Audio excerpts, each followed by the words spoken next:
in a fasting state, the body will get energy and nutrients and amino acids to heal by getting rid of bad cells. It's so smart. It doesn't get rid of good, healthy cells. It goes after the bad cells with bad DNA and the immune cells that are causing mischief, driving inflammation, food allergies, right? Autoimmune, the cells that are hyperactive. We call them senescent cells, cells that live too long.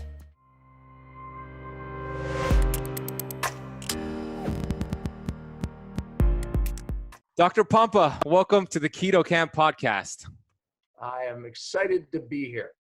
Yeah, actually, it's welcome back because you were episode number 1 of the Keto Camp podcast. And can you believe we're already 99 episodes in and you were the first one, man. And I love what you're doing. And I was grateful what are that you doing? Do you do these things every day to be at 99 already? It seemed like it was just yesterday. I know. Yeah, 3 to 5 a week, consistent. Jeez, you're amazing. So on this call, on this podcast interview, we're going to talk all things fasting. We're going to look at fasting from different angles. We're going to talk all about your book, Beyond Fasting. So if you're interested in fasting, this is the podcast to watch or listen to. And if you want to learn more about Dr. Pompa's story, his Pain to Purpose story and all that, go listen to episode number 1 of the Keto Camp podcast, where he talked all about that and about toxicity and the 4 supplements you got to stop taking and so much more. So let's get into fasting. There is something you talk about a lot, which is the 7 key benefits of fasting. And I'd love for you to just break down each one and give some benefits of each of those. Yeah. I mean, there's more than 7. It's like I trap it at 7 just because it gets boring otherwise, right? But these 7 I think are so exciting. When we look at the benefits, I think we can start with the big autophagy. I think your audience knows what autophagy is, but I have some new people. 2016 Nobel Prize was won by a Japanese gentleman who talked about this autophagy word, where in a fasting state, the body will get energy and nutrients and amino acids to heal by getting rid of bad cells. It's so smart. It doesn't get rid of good, healthy cells. It goes after the bad cells with bad DNA and the immune cells that are causing mischief, driving inflammation, food allergies, right? Autoimmune, the cells that are hyperactive, and we call them senescent cells, cells that live too long, right? By the way, if we want to look at like somebody aging amazing, they have less senescent cells living too long, causing bad stuff. Or someone who is not aging too gracefully, not aging too gracefully has a lot of senescent cells, but someone who has very little. So how do we deal with these cells? Autophagy. In a fasting state, the body gets rid of them. But then benefit number 2 is it doesn't just get rid of the bad cells. It stimulates a stem cell and creates a new cell that's not overreactive. It's not senescent. It's doing all the right things, right? So if you look at an immune cell, it's not over attacking your body, right? Or reacting to all the different foods you eat. So, and it's of course younger, stronger, better. So your immune system's stronger. So that's the second benefit. Third benefit is, I think, one of my favorites. I call it energy diversion. When you're eating food, it takes so much energy to process the food, and assimilate it, even at the cellular level. Well, when you're not eating, or you're eating much less, what does it do? It takes the extra energy. It doesn't just sit on it. It takes it and diverts it. And it starts healing things that you really, your innate intelligence in your body wanted to heal these things, but it's just trying to keep you surviving, right? So it doesn't have the energy. It's kind of like when you take work off, all of a sudden you're like, okay, after a few days you have extra energy and time. It's like, I'm going to start cleaning house, right? You start improving things. So, it's day 3, day 4 of a fast, extended fast. We notice that, that right knee is hurting. Wonder why that's hurting. And you realize, wait a minute, I injured that 20 years ago, and now my body's diverting the energy to heal it. No, and by the way, it's using those new stem cells to heal it, right? It has this upregulation of stem cells and energy going, what do I heal, right? Huge benefits to fasting. And a fourth would be hormone optimization. When we look at healthy people who live long healthy, they don't have high hormone levels like everyone's trying to do today with bioidentical hormones, this hormone. Their cells hear their hormones. They pay attention. Doesn't take high levels. So when we look at these old healthy people, they have very sensitive cells to the hormones. They don't have high hormone levels. So during a fasting state, we see this optimization of hormones by the cells becoming more sensitive. And of course, you get a growth hormone optimization too, which drives healing. So hormone optimization. A fifth benefit is you reset your genes that have been turned on for bad, right? So stressors of life, physical, chemical, or emotional, turn on genes. They trigger genes of susceptibility, diabetes, weight loss resistance, whatever it is. Now, I believe genetically we are programmed to fast. And one of the reasons, when we look at ancient cultures, they were forced to fast. Today we're not. But during fasting states, our body turns off these genes. So it's part of this natural process of turning on genes that get turned on so we live longer healthy. So turning off genes. Now, we also, this is number, I think I'm at 6, I don't know. Yeah, 6. We reset our microbiome. So many people have gut problems today. And again, something that happens in a fasted state is we reset that bacteria. And you've heard me say this all the time, right? You don't fix a bad gut by just taking bacteria, right? We need these times of fasting to really reset that microbiome. And it creates this diversity in the microbiome. You can only, attribute that during a fast. So magic happens. And then lastly, when we look at the keto camp, right?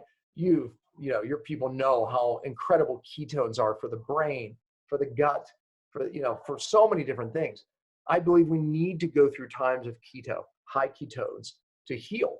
However, when we look at the studies on the therapeutic amounts, well, we get those in a fasted state more than just being in ketosis, because we get really high levels of ketones. And that's really what has the effect of the strength or the number of ketones to fix the brain and some of these things. So high levels of ketones, those are the 7 big ones, man, that we know. At least we have a lot of science around. Yeah, my favorite is also the energy diversion. And energy diversion and resetting the gut microbiome kind of go hand in hand, because when you're not using all that energy to digest food, you're repairing the gut. Your gut's finally getting a rest for a long time. Yeah. Dr. Zach Bush had a study that showed from the University of Virginia. You might have read this, but it showed they took these college students and they gave them 800 calories of a standard American diet. So it was 2 slices of pizza. And they tracked how long it would take for that pizza to be digested out the colon, and it took 14 hours. So if somebody is eating pizza or standard American diet, they're not at least fasting for 14 hours. It's creating that backlog and all that dysbiosis in the gut. So yeah, but by the way, that's why, I know some people say, 12 hours, eat every 12 hours. Yeah, I've never bought into that when we talk about intermittent fasting daily. I think it takes a little longer to get autophagy and to get some energy diversion where the food is finally through you, to his point, right? That study showing about 14 hours. So anyways, that's my feeling on the 12-hour fast. A common question I get on intermittent fasting and autophagy is, when does autophagy start during a fast? Yeah, some can start around 12, 13 hours, but more around 15 hours. And that's for really metabolically healthy people that have the ability to shift over, and really make that change. But I would say safely, around the 15-hour mark is for most people going to be the better number.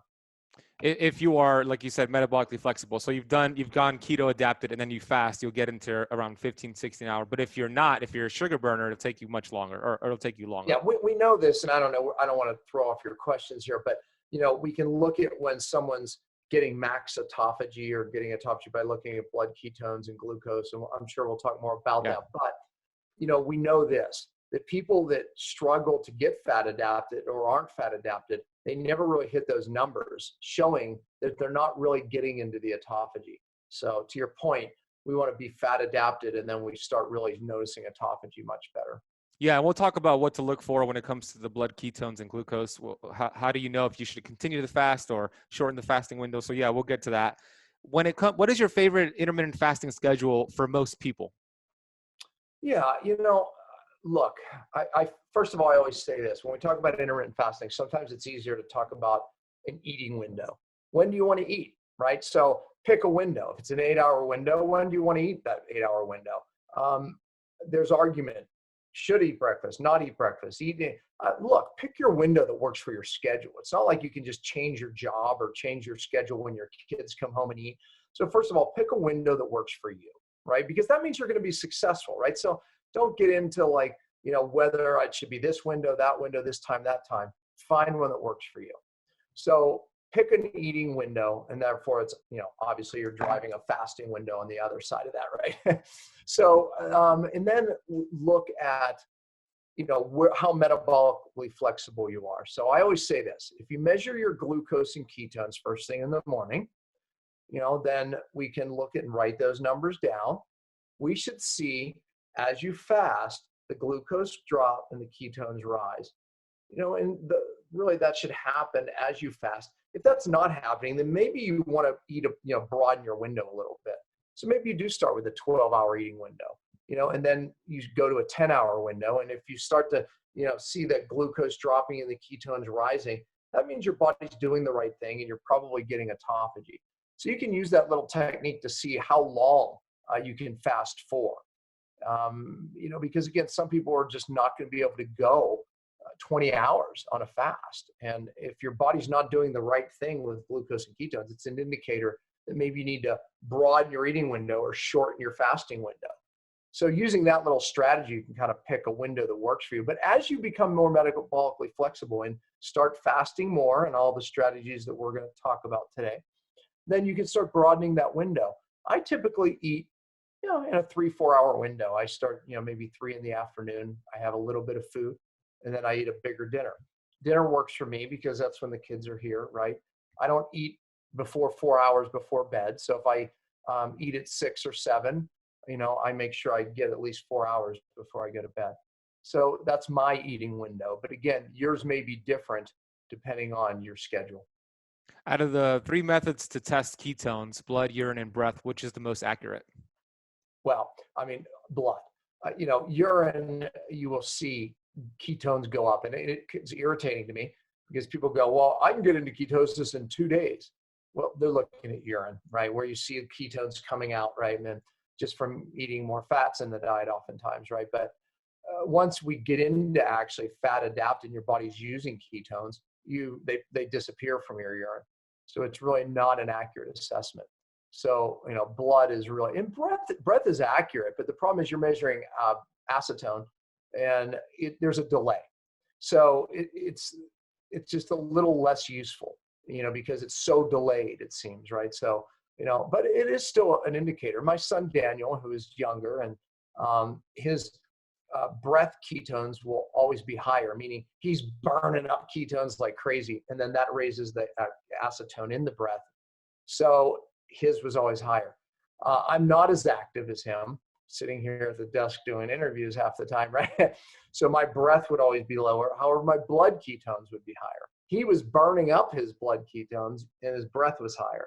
So just kind of giving you understand that this is delayed. As you burn ketones, this rises, but there's a delay. So did you smell? Understand? Yeah. So were you able to smell the acetone from his breath? No, because it really only happens oddly. They say it's that sweet smell, right? But it has to go super high, like in a diabetic ketotic state, that you really would notice that smell. So when it comes to the glucose, you said, is it safe to say that if glucose is being spiked, autophagy is going down? They have an inverted relationship, correct? That's correct. And I think, I get emails, you probably have too, right? Oh my gosh, I'm in my, 3rd day of my fast and my glucose is 40. Am I going to be okay? How do you feel? I feel fine. Well, weigh your ketones. 7.2. Well, that's why your glucose is dropping. Yeah, they have an inverse relationship. As glucose drops, ketones rise, making up that energy difference. And that's what we want to see, right? We don't typically see high glucose and high ketones. That would be an odd situation for the body. As this one goes down, this one goes up. And that's why that's an indicator that your body's using fat, making more ketones, because ketones are, a byproduct of fat metabolism, burning fat. And then as the glucose drops, right, the ketones go up, right? So as we restrict carbohydrates, glucose goes lower and lower and lower and lower, and then it has to burn more fat. So that's why we see this inverse relationship. What about in type 2 diabetic patients when they have high glucose and high ketones? If that's the case, let's say somebody does their blood glucose and ketones, they're type 2 diabetic and they have 120 blood sugar and 1.1 ketones. is their body even using the ketones, or is it using the glucose instead? The body will use glucose because it prioritizes glucose for several reasons. It's damaging, as we know, right? High glucose can damage nerves, it can damage tissue, create oxidation. The body's smart enough to burn the glucose down. So it will prioritize the glucose and not utilize the ketones. So that's the other thing, right? When we see a non-diabetic with elevated glucose and they're not able to get the glucose to start coming down, and the ketones typically won't rise that high, but they're not getting the full benefit of ketones. And that's where fasting comes in, because it can force down the glucose because you're not eating, right? And then it will eventually raise the ketones. Great. What about hypothyroid people? Should they fast at all? They can.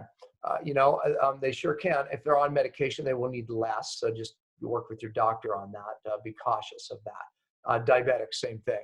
I'm always asking diabetics fast. Yes, they can, but again, you have to just be really careful with your insulin. So caution, work with the doctor. But the fact is, though, is that yes, thyroid cases can. But now, again, this takes the conversation in a little different direction, because if you're doing fasting, which is magic for the autophagy and what it does for thyroid, it's important to put in, I believe, 5 days a month of a feast where you could do high protein, for example, or high healthy carbs, because there's two pathways. There's the autophagy, which is happening during the fast. The body's getting rid of the bad cells.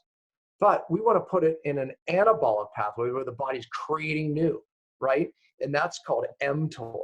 And that's what you get with high protein, high calories, high carbs. Any one of those three things will stimulate this mTOR pathway.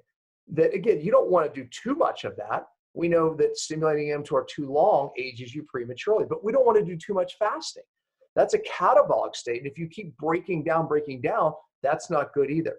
So I love the balance, especially for your hormone challenge people, thyroid people, adrenal people. 5 days a month of fasting, even partial or water, and then 5 days of feasting, high protein, high carbs.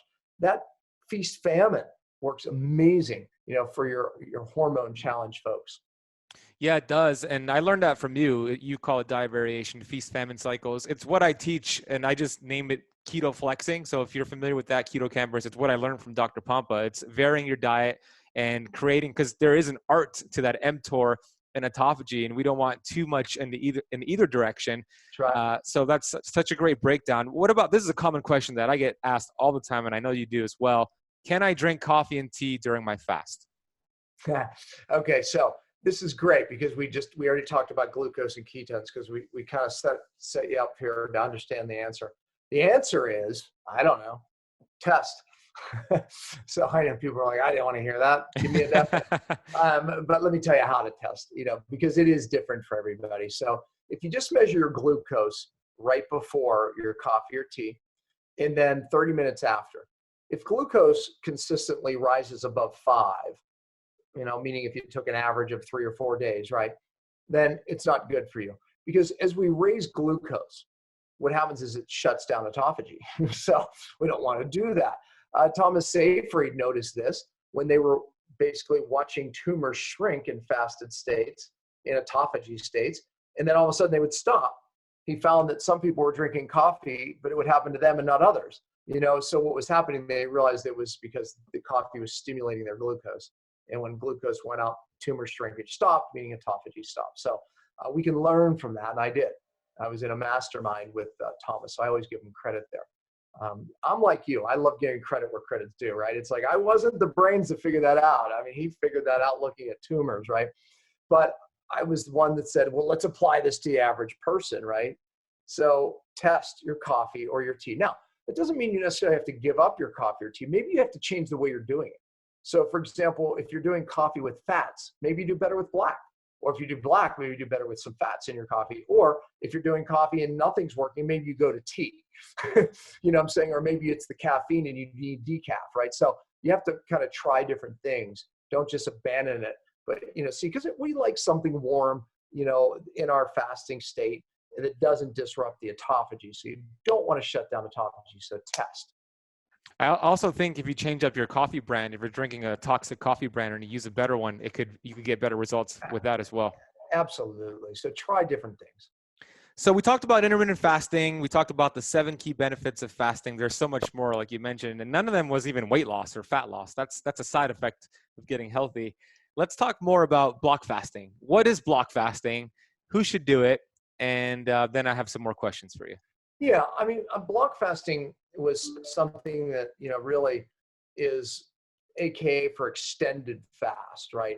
But I say block because we take blocks of time throughout the year and we put ourselves in these fasted states. I fast 4 times a year. I do 2 partial fasts, which we can talk about, and I do 2 pure water fasts. You definitely, get the most autophagy in the water fasting. You do. And we can look at the numbers and just realize that. The body, first of all, what creates the autophagy, right? The body's need for nutrition and survival, right? And it will knock down these bad cells to get that.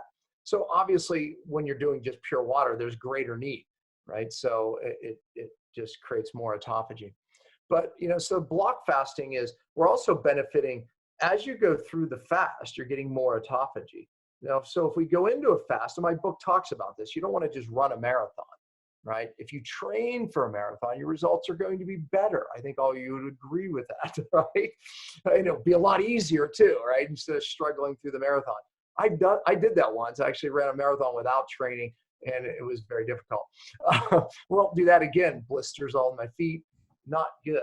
But anyways, the bottom line is my book takes people through a 7-week program of how to train, maximize your results in a fast. So if you're trained, you can start getting major autophagy day one, which we call max autophagy. And we can talk about that, but you can enter max autophagy day 1. Typically, a person will not get max autophagy until day 4, and then they get max stem cell production day 5. So years ago, before I even knew the science, there was none around the length of a fast when we see autophagy and stem cells. I just noticed that people would benefit from about 5 days. Over 5 days, you'd see people start to fall apart, but it seemed like we hit this max around 5 days. So I always did 5-day fast. I always said the shortest fast you do is 4 days, because most people, it takes 3 days to hit most of those 7 benefits. So carry it 1 more day. But even 1 more day is the goal. So 5 days. And then science started coming out going, well, there is magic around 5 days. You have max autophagy, typically day 4, and max stem cell day 5. That's a block fast. I believe that we are programmed to fast. All of us are programmed genetically to fast. Today, we are not forced to fast like ancient cultures, right? They ran out of food supply. Food supply changed, droughts, famine. Environmental changes, all these things would put them into fasting states or famine states. They were forced. Today, we're not.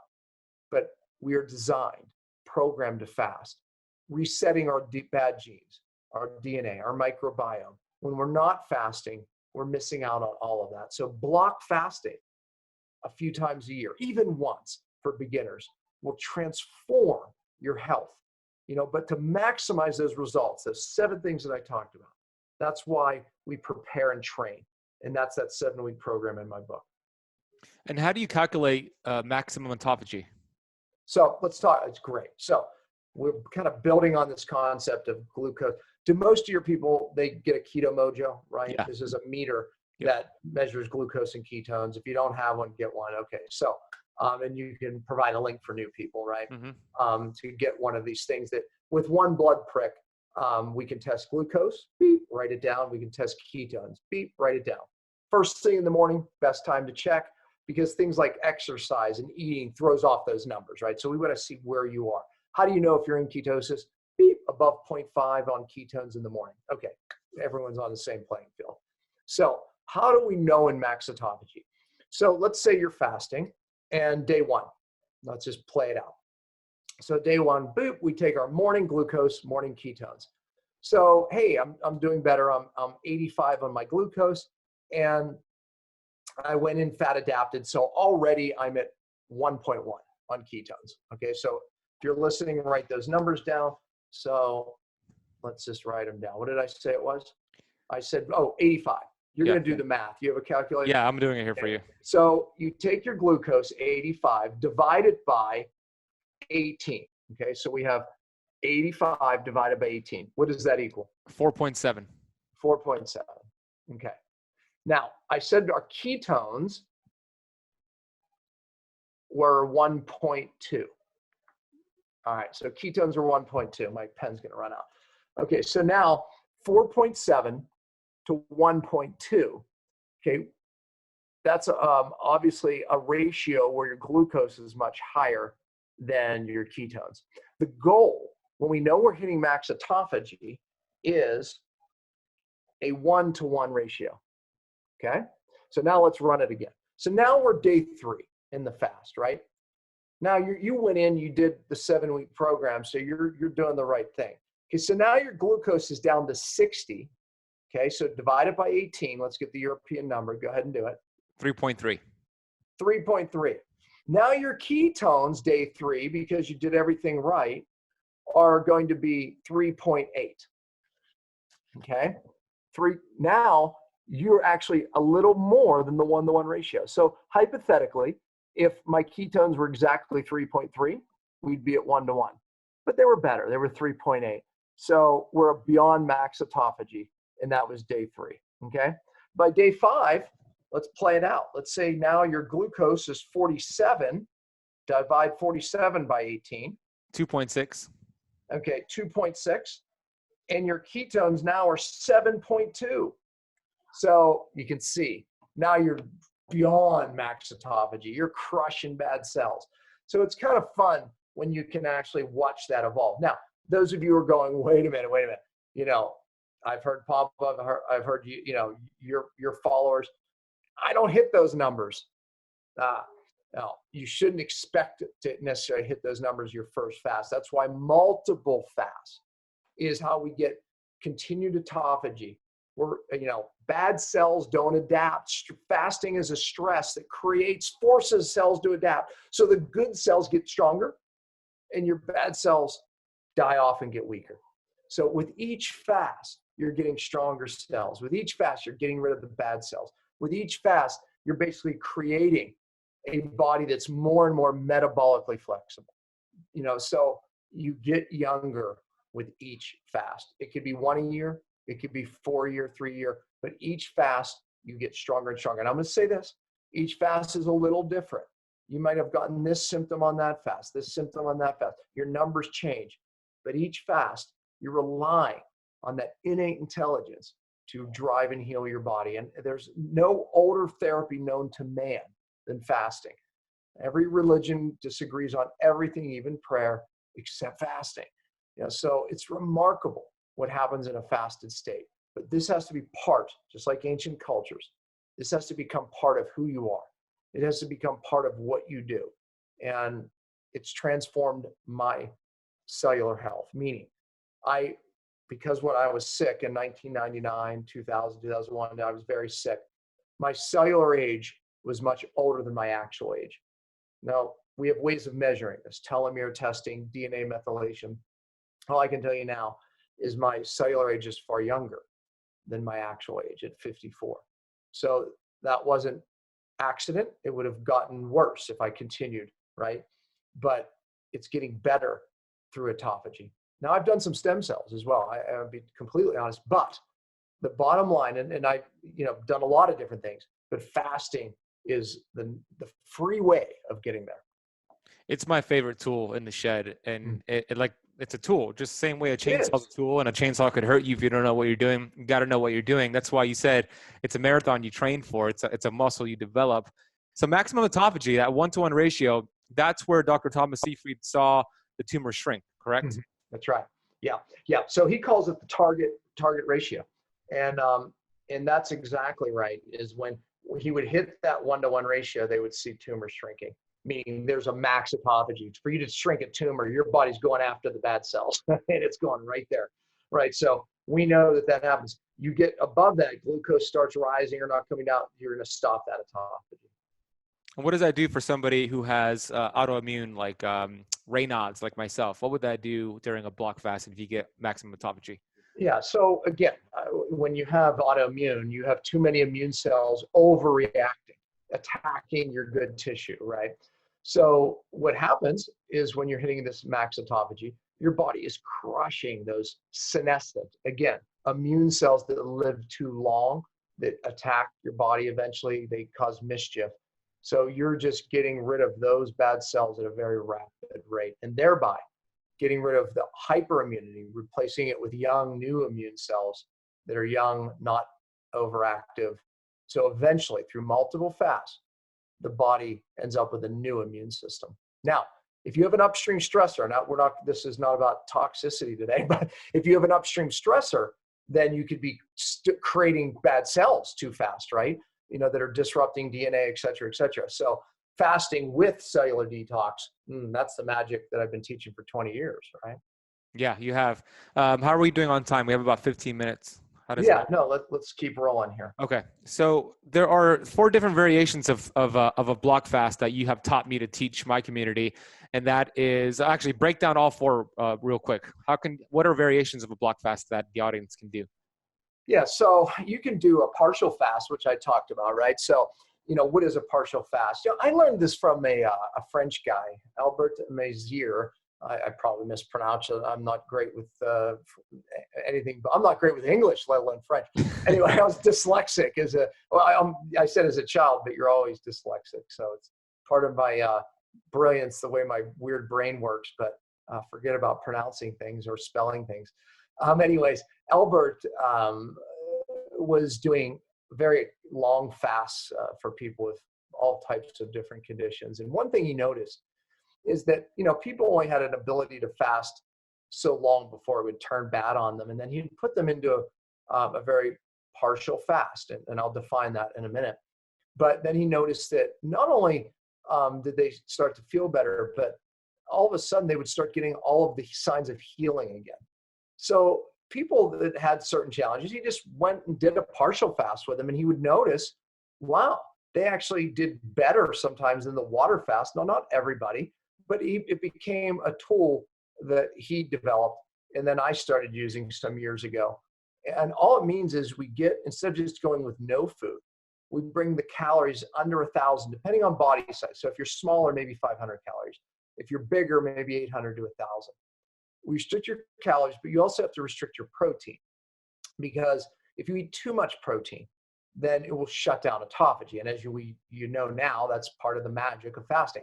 So, but you have to get, again, if you're a bigger person, 20 grams of protein is okay. But if you're smaller, maybe under 15 grams of protein, but you have to get under that 20 gram of protein mark, so not to shut down autophagy. So carbohydrates, just like ketosis, keep them under 50. So if we follow those rules, that is defined as a partial fast. Now, here's the cool thing. You can do that with foods that you already know work for you. Many people watching this are like, well, I can't do this food, I can't do that food. Well, as long as you follow those rules, you can pick the foods that work for you in partial fast. We have other ways of doing it, right? Valter Longo, Prolone, they developed the boxes of food, day 1, day 2, day 3, day 45. I think it's brilliant. However, some people may react to some of the things in there and, in the boxes of food. So maybe that's not good for everybody, but for a starter that doesn't have food intolerances, no problem. But you can also build your own. And then we use Ketabo Shake, right? It's a meal mix. The thing I don't like about partial fasting is when I'm not eating, I just stay away from I don't eat, I'm fine. Eventually my hunger goes away, my desire for food goes away. If you get me started with a little bit of food, I'm a train. I don't want to stop. I want more. I'm like you, me too. Yeah. So partial fasting for me has always been very difficult. Now, I think the nice thing about having a box of food that I have for the day, at least it limits you, right? But I still want to eat more, I have to admit. So having something that, gives me that restriction is a little bit better. But I do believe water fasting for me is easier for that reason. And then what about bone broth fasting? Is that an option as well? Yeah, I put that in the category as a partial fast, right. Bone broth with some fats, you're getting some calories, right? And I think it's a great fast to do, for some people, because as we know, when you're fasting, electrolyte depletion for people who aren't used to fasting, one of the things you can do even during a water fast is take sea salt to maintain electrolytes, because you lose electrolytes. I don't need to do that now, but it's okay to do that. But bone broth kind of gives you some of those electrolytes, put some sea salt in it. It's a nice fast. So I've seen people who do fasting, a block fast, sometimes struggle because they have so many toxins in their body. And we know that the body is so smart that when toxins enter our body from breathing, eating, or touching our skin, the body will not let those toxins enter our vital organs. So it actually activates that PPARY pathway and puts it into our fat cells, enlarges our fat cells. And then when we fast, we start burning fat, and those toxins are now dumped into the bloodstream. And you're not getting all these benefits that we're talking about. At least you don't feel like you're getting it. You feel like crap. So what are some ways to deal with that toxic load that's happening during a fast? Right. I mean, there's two reasons for why people don't feel well during a fast. Number one, they don't transition to fat, right, as energy. So they're just like left depleted. But the second reason is toxin release, to your point. But toxins also are typically the reason why you can't use your fats. So Right. toxins, really. What we had learned over the years is if we give you something to just absorb some of these toxins that are being released, we can have a much more successful fast and much more comfortable fast and, have more autophagy. I call it the fasting trio. And it's a binder that sits in your gut that stops this auto intoxication of toxins, because when you're fasting, the toxins get released, they go to your liver, many of them bind up with bile, and then the bile is dumped in the gut and unfortunately brought right back to the liver, because your liver reabsorbs the bile so it doesn't have to recreate it, but you auto intoxicate. So bile sits there as a catcher's mitt, grabs the toxins, pulls it out. So that helps you. However, many of the toxins are systemic. Cytodetox, taking some cytodetox helps systemically lower that toxin redistribution. And then the other one, something that rises up in toxic people, is hydroxy-free radicals. And fast tonic is molecular hydrogen that actually helps you stimulate autophagy. By the way, studies show that helps autophagy, and it knocks down these hydroxy-free radicals and just makes you feel better. Put those three together, we've learned that we can make an unpleasant fast more pleasant and more successful.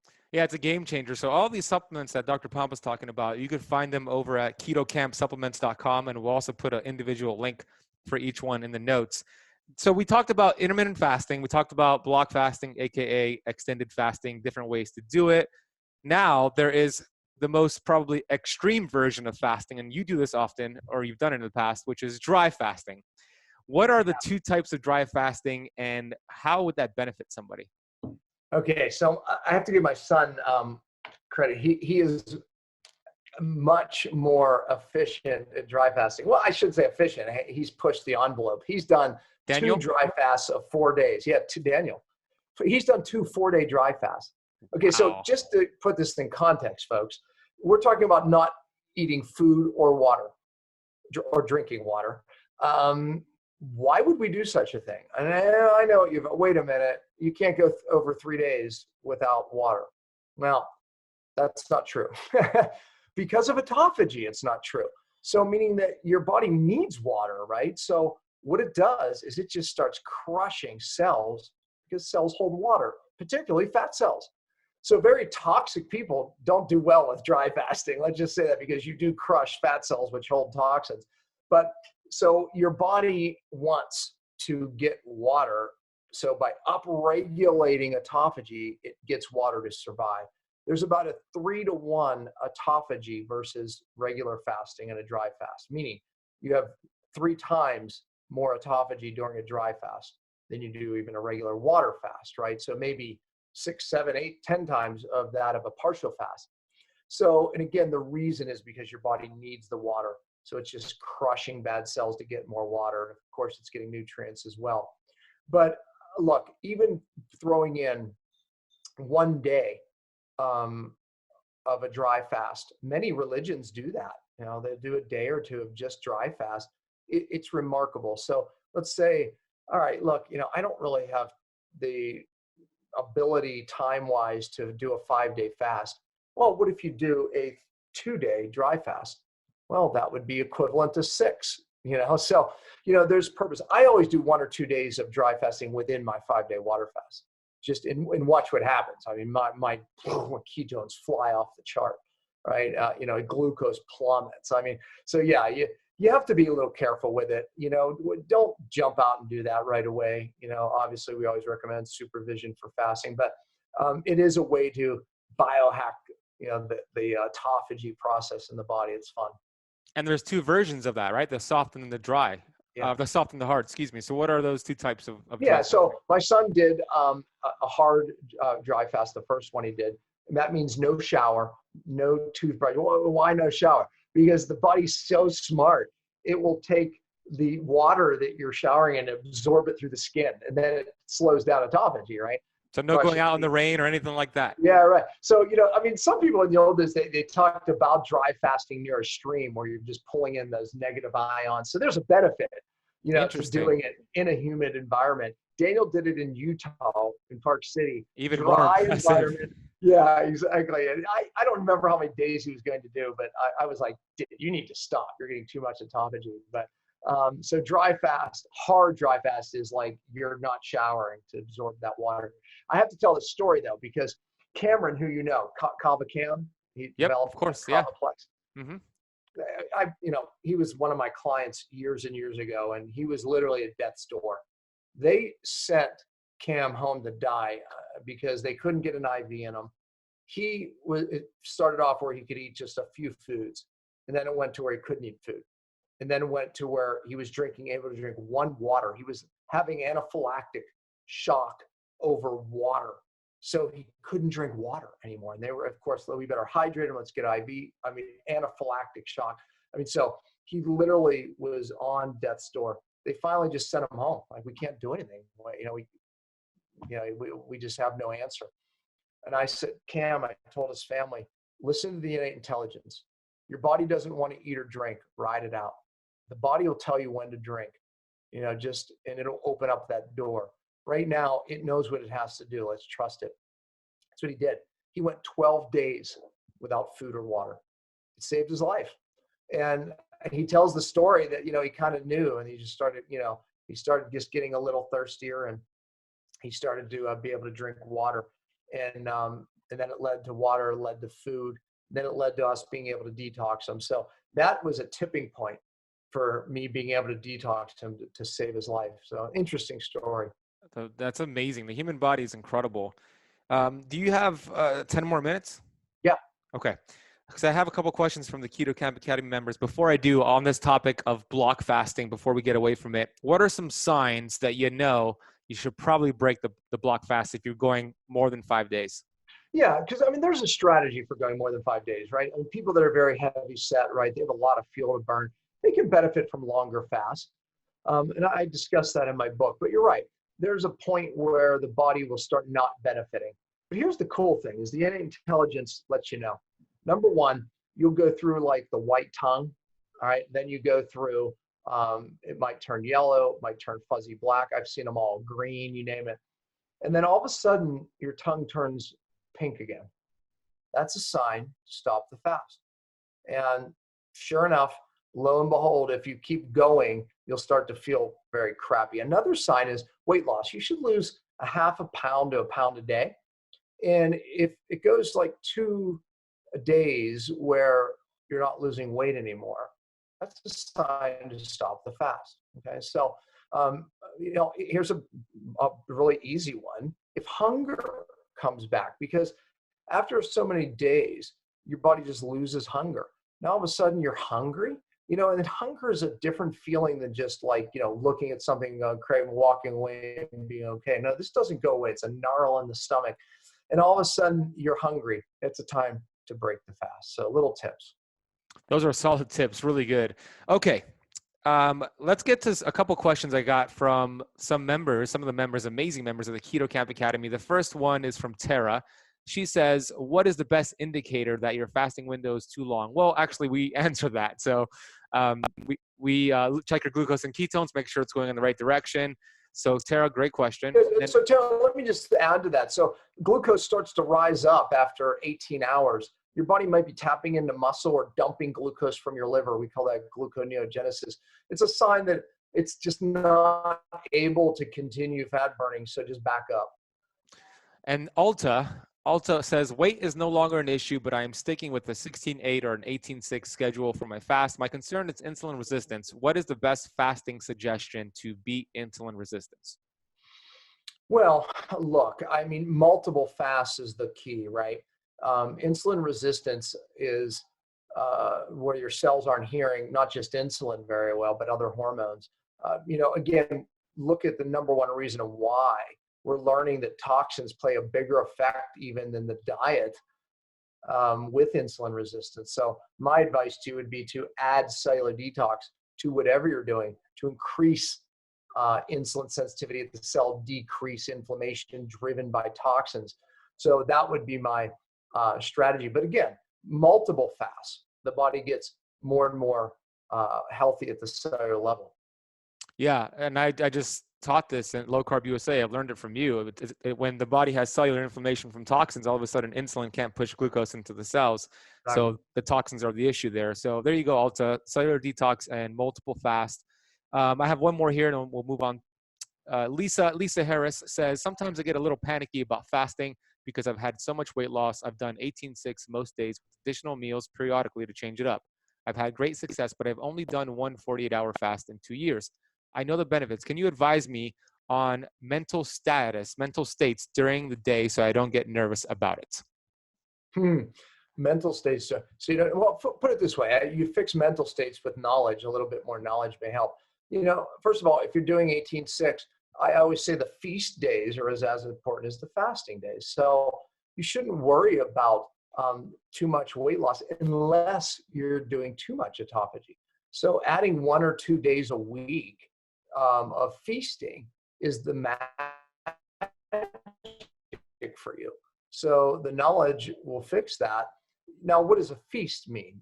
You could increase carbs, healthy carbs in a day, eat just more carbs than you typically eat, or protein. Try to get 1 gram of protein per lean body weight, or even 0.75. You're going to increase protein, which will increase that mTOR, which is an anabolic state, which is very healthy. Remember, autophagy, fasting, and again, you're doing 18 hours or whatever it is in your fast. That's great, but you need some of these feast days where you're either doing high protein, high carbs, or high calorie. 1 day a week, 2 days a week, whatever it is. Sometimes people do better with 3 days. But that'll keep you from losing muscle. That's what you're really concerned about, or should be.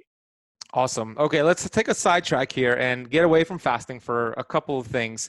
What is the issue with these two popular items in our society, kombucha and Apple AirPod headsets? All right, kombucha. Yeah, I think it was a Facebook Live on it, and I got, oh my gosh, the response because, well, first off, people get addicted to kombucha, right? They get addicted to iPods too, or the earphones, but we'll talk about that in a minute. But there's a few reasons for that because, when people come to us, they're always taking a probiotic, right? And most people. And first thing we do is get rid of it because they've been taking it forever and we monoculture. So meaning that, let's say the probiotic has 7 bacteria.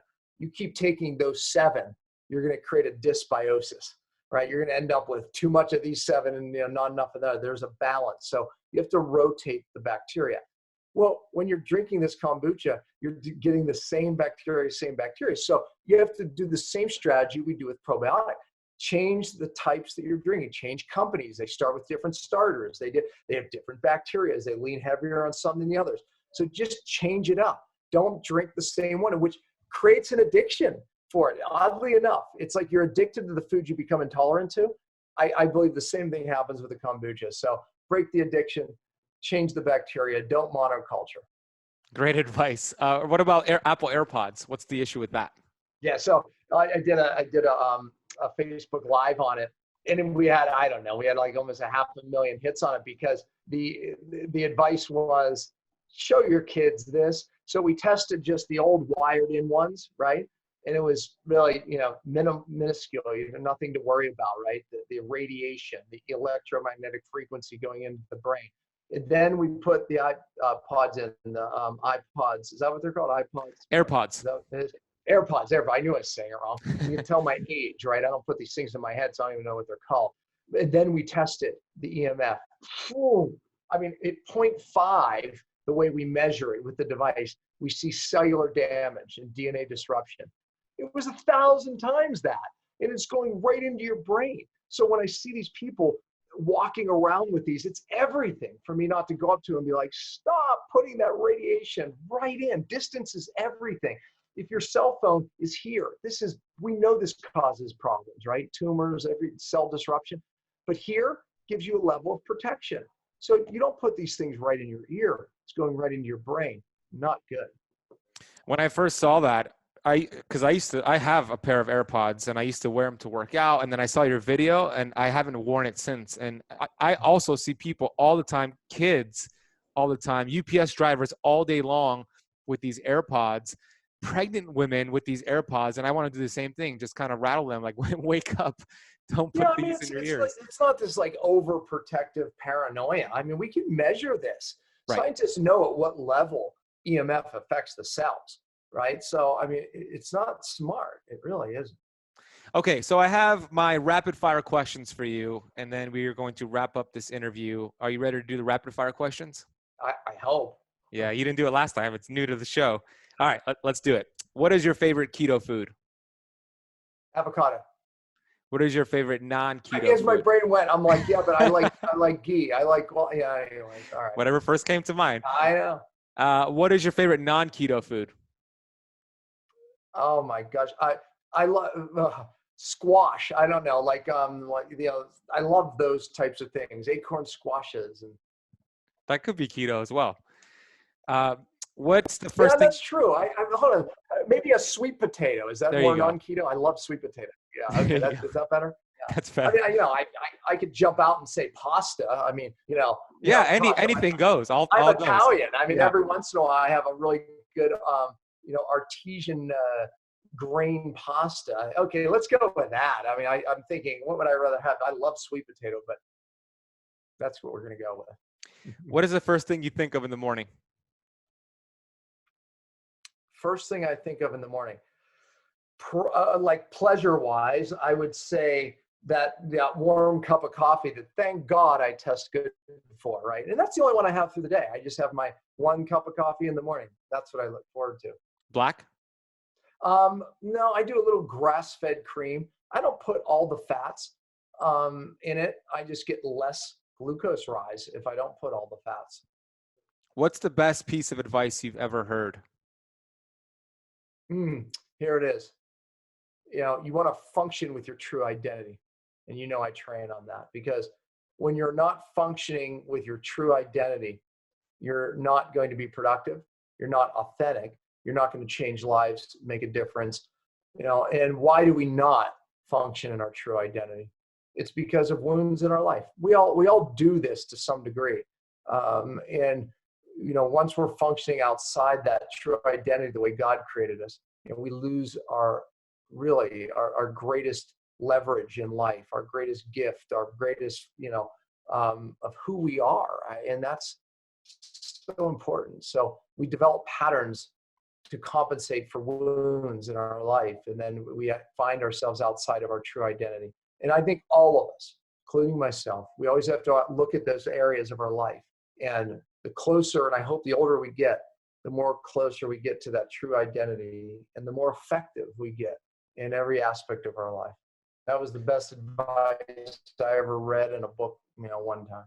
Yeah, and you spoke on that during our mastermind in Park City, Utah last year.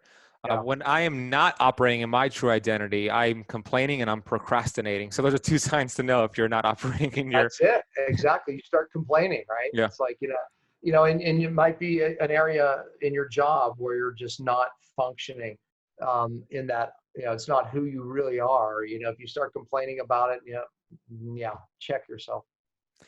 What is the worst piece of advice you've ever heard? That one takes a little bit of thought. Here we go. This is a fun one. You ready? Yeah. Eat 5 to 6 meals a day. Because you know what? I bought into that at one point. And then I went to Africa and I saw the exact opposite and questioned it in my mind. But if you want to die sooner, eat 5, 6 meals a day. There you go. What was your favorite TV show growing up? Oh, let's see. I love The Honeymooners. Your people probably don't know who that is, but it was hilarious. as a little kid, I loved the Flintstones. I'd come home from school and like watch an episode of the Flintstones when I had my snack, trying to eat 5 meals a day. Right. If you had one superpower, which you talk about, I think I know your answer, but if you had one superpower, what would it be? Oh, look, I think the ability to communicate the things I truly believe in with passion and inspire, and that gives me the ability to teach things and make something very complicated very simple in a passionate way, right? I think that's my superpower. Yeah, I would agree. I have three more here. What is the strangest thing you've ever eaten? Mm, maybe when I was in Africa, um, I ate caterpillars. Uh, Dead caterpillars or Oh alive? yeah, dead. Yeah, Okay. yeah, they were dead. It's a delicacy there. Hmm. They were dried. I wonder if I had anything even more strange than that. I might spurt out another one in a second. Go ahead. Who do you admire the most? Oh boy, living or dead. I sure did admire my father, for so many things, and I didn't realize probably until, later even, how much I really admired him. He was just a man of such integrity. And, something that's funny, we were just talking about this yesterday, my wife and I, that I'm so similar to him on is when he's done, he's done. And I told a story, at his funeral, and it was about, he was bowling and he was getting worse and worse scores and everything he tried. But my father wasn't a complainer. He didn't like cry about it, make excuses. It was one of the things I loved about my dad. He was very silent about his struggle, but he wouldn't just try. He was trying different things. And then one day they're driving home, and after bowling, they would always go eat somewhere at a restaurant. My mother was going, "You're going the wrong way." She always knew which way to go. He goes, "I know where I'm going. You're going the wrong way." And he pulls on top of a bridge called the Highland Park Bridge in Pittsburgh. And he literally stops at the peak of the bridge. She's like, "What are you doing? What are you doing?" He goes around the back of the car, opens the trunk, and gets his bowling ball out. And he just drops it over the edge. Splash. And he gets back in the car and says, "I'm done bowling." He never bowled again. Never bowled again. That was my father. Anyways, I have a lot of, just an admiration, especially as I grow old, of, my father and his wisdom. I tell my kids all the time, my dad told me, here's one of the things my dad told me, and this is advice for you because you're young in this industry, right? And I apply this, and everyone listening can apply this too. I get choked up thinking about it because his wisdom was so great. But so his whole thing is he loved baseball. And he said, when you look at the greats, they never followed the ball. They just knew where the ball was going to be, and there's so much truth to that, right? And so I watched this documentary on the great ones or something, the greatest athletes. They were interviewing Wayne Gretzky, and Wayne Gretzky said the exact same thing. They said, "Look, he wasn't the fastest. He wasn't the quickest. He wasn't you look at everything you would say makes a great hockey player. He wasn't that. So what made him great? And it was his ability to know not where the puck was, but he somehow always ended up to where the puck was going to be. And how did he get there? When he was young, he would just watch hockey and he would trace the puck. He would trace the puck. He would literally, once again, he would just keep tracing the puck. He did that every game that he watched, to the point where his subconscious just knew where the puck was going to be. Everyone's skating that way, and Gretzky's skating off this way, knowing the puck was going to end up there 8 times out of 10 or whatever it is. In life, it's the same way. Know where the puck is going to be. And especially in medicine, healthcare, whatever it is, if you're skating towards the ball or the puck where everyone's going, you're probably going to miss it. Just know where it's going to be. And I pray about that. It's like, I don't want to do what everyone else is doing. I want to know where it's going. That's amazing advice. My last question for you is, we see the world that's so sick out there and the stats are disgusting. If you had the power to change the world with 3 things, right? They appointed you the leader of the world, and you had this power, and you had 3 changes to make to change the world in the direction that it's been going into. What are those 3 things that you would implement into the world? Wow. one of the biggest dangers is people not seeing themselves for where they really are at death's door, or what I like to call is the death zone. So if I had a magical way to just wake everybody up to where they are, you realize that would change the world. Because the biggest danger is not knowing you're in the death zone. I sat on a Saturday morning, and I'm not into mountain climbing by any means. Matter of fact, I can't understand why people do it. And I watched this Everest show, a documentary about these three guys climbing Mount Everest. And they had their Sherpa. These are the guys that they hire to make sure that they, are safe going up the mountain. They have a head Sherpa that stays back behind base camp, and he's the head of it all, right? He tells you what to do, when to, do something, you need oxygen or not. So these guys were heading up into the death zone. So 30,000 feet is the mountain. 26,000 feet, the death zone starts. That means there's a zone from that point on where you can only spend so much time. Now, these Sherpas can spend more time because they live up at these altitudes than we can. But the Sherpa's job is to bring you in and out of this death zone successfully. They know the signs of when you need to get out. So these gentlemen, they're up there. And when you get into the death zone, the goal, the peak of the mountain looks so close and it looks so obtainable, but it's deceiving. So now they're starting to slur their words, and they're getting more and more lethargic, and you can see it. And the Sherpa are going, okay, we've got to turn around, and they won't turn around. They're getting weaker and weaker. They're convincing them. They're reminding them of their wife and kids. Everything that they could have said to get these men to turn around, they wouldn't turn around. The Sherpa had to wait till they got so weak, and then when they literally they brought themselves to death unknowingly, they threw them on their shoulder and they dragged their bodies out of the death zone. They saved their life, but the one guy lost his nose, his fingers, his toes. They all ended up, with really bad things that happened to them. But the Sherpas saved their life. The point was, they didn't know they were dying. They didn't know they were dying. You're a Sherpa, so am I. Over telling people, you're in the death zone. Wake up. Because that's where America is. That's where a lot of, civilized cultures are. Wake up, but understand where you are. If you have high blood pressure, you're dying. If you have, so many signs and symptoms, we just think, oh, that little headache you're getting, the lack of energy. No, you're in the death zone. Wake up. So that would be number one, is waking people up. I had a magic wand to wake up everybody that you're in the death zone right now.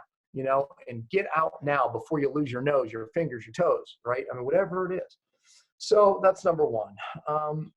Number two, I think that, understanding just adding fasting into your life in some aspect, right? If I can magically make everyone just fast one time a year, do an block fast, right? Imagine what that would do. Imagine what that would do to our society, and then I would think if we could just get everyone just understanding the need for detox today. Imagine what that would do. Because I don't know if we could stop the level of toxins that are coming into our, into our society. Of course, if I had the magic wand, I could stop all that, I would. But what I can tell them is if you just add a detox in, man, in a fast, what would that do? So there you go. That's beautiful. Okay. So Dr. Pompa, where is the best place to find your work and to get your amazing book, Beyond Fasting? Yeah, you can put a link for it, but you can go to, we don't have it on Amazon yet just for a reason, but because of publisher things, but you can go to beyondfastingbook.com and you can pick up a copy. And if you go to my website, drpompa.com, you can, find me there, and my social platforms there. My Facebook fan page is dr.danielpompa.